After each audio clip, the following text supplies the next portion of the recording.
এবারের অষ্টমীটা মানে শারদীয়াটা আমাদের সকলের কাছে একটু স্পেশাল, কারণ অষ্টমীর দিনই আমাদের ইন্ডাস্ট্রি অর্থাৎ প্রসেনজিৎ চট্টোপাধ্যায় আমার ভীষণ প্রিয় বুম্বাদার জন্মদিন। বুম্বাদা, প্রথমেই তোমাকে শারদীয়ার শুভেচ্ছা এবং জন্মদিনের অনেক অনেক শুভেচ্ছা।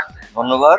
সবাই পুজোটা খুব ভালো করে কাটাক, এবং অষ্টমীর দিন জন্মদিন আমার অনেক সময় পরে যে এটা খুবই একটা গুরুত্বপূর্ণ একটা দিন, এবং মানুষের ভালোবাসা পাচ্ছি সকাল থেকে, রাত্রি 12টা থেকে ইনফ্যাক্ট। তো সেটা পাচ্ছি, তার সঙ্গে আমার ছবি রিলিজ হয়েছে, সব মিলিয়ে এটা উৎসবের সময়।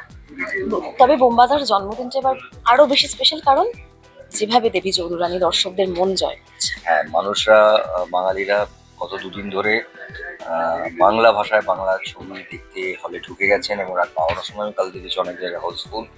সকাল থেকে আমি আজকে সত্যি ওটা খেয়াল রাখতে পারিনি, কিন্তু আমার টিম থেকে বারবার বলছে তুমি চিন্তা করো না, 30-40টা জায়গায় হাউসফুল হয়ে আছে। আসলে আমি বারবার বলি না, বাংলা ভাষায় বাঙালি ছবি, বাঙালিরা একটু সময় নেন, তার মধ্যে একটা দুর্যোগ গেছে কিছুদিন আগে, সব মিলিয়ে আমার মনে হয় এই ছবিটা থেকে যাবে বেশ কিছুদিন বাঙালিদের মধ্যে। বুম্বাদার জন্মদিনে নিজেকে কি গিফট দিলে? আমাকে তো আমার গিফট দিতে হয় না, আমাকে তো আমার গিফট দেন আমার দর্শকরা, 42 বছর ধরে দিয়ে আসছে। এবং যেখানে অঞ্জলি না দিলে, হাজরা পার দুর্গোৎসবে এখানকার অঞ্জলি, এখানকার ভোগ না খেয়ে বোধহয় তোমার অষ্টমী শুরু হয় না। আমার হ্যাঁ, অষ্টমীর দিনটা আমি অঞ্জলি দিই যেখানেই থাকি, এবং কলকাতাতে আমি এখানে এসে দিই। এটা হাজরা পার্কের পুজো তো বটেই, কিন্তু হাজরা পার্কের সঙ্গে দুজন মানুষ এসেছে, বিশেষ করে দেখুন, ওনাকে আমি প্রচুর শ্রদ্ধা করি, সায়ন আমার ছোট ভাইয়ের মতো।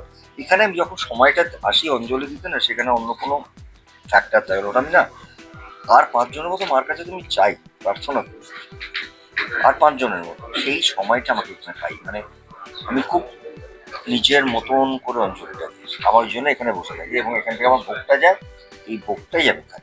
খুব ব্যক্তিগত যদিও, কি চাইলে মায়ের কাছে এবার? তো আমার অনেক কিছুই চাওয়ার আছে, আমাদের তো চাওয়ার শেষ থাকে না, আমরা মানুষ। কিন্তু আমি অন্তর থেকে যেটা চাই, আমার পরিবার বলি, বাড়ি বলি, ছেলে বলি, আমার সঙ্গে যারা কাজ করে দিনরাত তাদের কথা বলি, এবং যেটা বারবার বলি সবাইকে বলি, মা সবাইকে একটু আনন্দ এবং শান্তিতে রাখো, শান্তিটা বড় প্রয়োজন। আমরা শান্তিটা বোধহয় হারিয়ে ফেলছি, আর ওটা মাই পারেন সবাইকে শান্তিটা দিতে। আমি দিনরাত প্রার্থনা করছি পুজো আর দুদিন যেন বৃষ্টি না হয়, গরম বৃষ্টি, মানে বৃষ্টি আমাদের পুজো একটু আধটু হয়, কারণ আমি দেখতে পাই না বাচ্চা ছেলেমেয়েরা সুন্দর সেজে গুজে বেরিয়েছে, সেটা তো ওদের জন্য, আমরা পারবো বাড়িতে বসে থাকতে, ওদের জন্য ওরা ওয়েট করে থাকে। এইগুলোই আমরা প্রার্থনা করি, আর কি প্রার্থনা করি। বুম্বাদা ছোটবেলায় ক্যাপ ফাটাতে বন্ধু? হ্যাঁ হ্যাঁ, ওই হ্যাঁ, হ্যাঁ, হ্যাঁ। হ্যাঁ, অনেক রকম।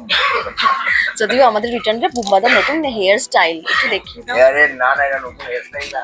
আমি গেছিলাম যেখানে চুলটা বড্ড পড়ছিল, আমি যেন বেঁধে নিয়েছি, আর খুব বড় করছি।